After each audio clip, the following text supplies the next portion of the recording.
Many years ago, I had an opportunity to visit a leprosy camp in Southeast Asia. My friends and I were led into a visitor booth where we could observe leprosy patients through a glass window. Upon observing the patients, I was absolutely horrified at what I was seeing. I had seen pictures of leprosy patients before the visit, but none of them could have prepared me for what I was witnessing. Many of the patients had had their entire arms and legs completely eaten by the malicious disease.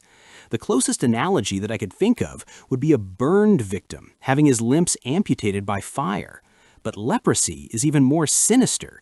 It consumes its victims at a slow pace and thus prolongs the indescribable suffering. To make matter worse, I could actually see the eating process happening live in front of my eyes. I felt a sudden urge to vomit.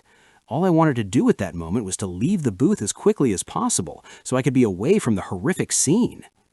Just as I was about to leave the booth, I saw something I would never forget. Emerging among the leprosy patients were three young nuns, around 19 to 22 years of age, wearing all white attires. They were the patients' caretakers. They fed them, answered their questions, and cleansed their wounds. The nuns performed their jobs with pure joys, having neither afraid of the nastiness of the wounds nor the fact that leprosy is highly infectious. I could see in their eyes genuine affection and devotion. I could feel the tender and warmth radiated from the devoting way the nuns conducted their work. They treated the lepers not as patients, but as friends in need of loving and care. I was stunned and ashamed.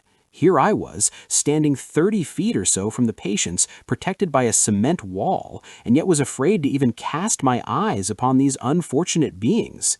The nuns, on the other hand, stood side by side with these patients every day, but were unafraid. I later learned from the camp's director that most of the people working at the camp volunteered to come to work here.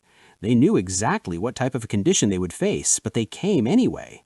They are the true heroes of our world.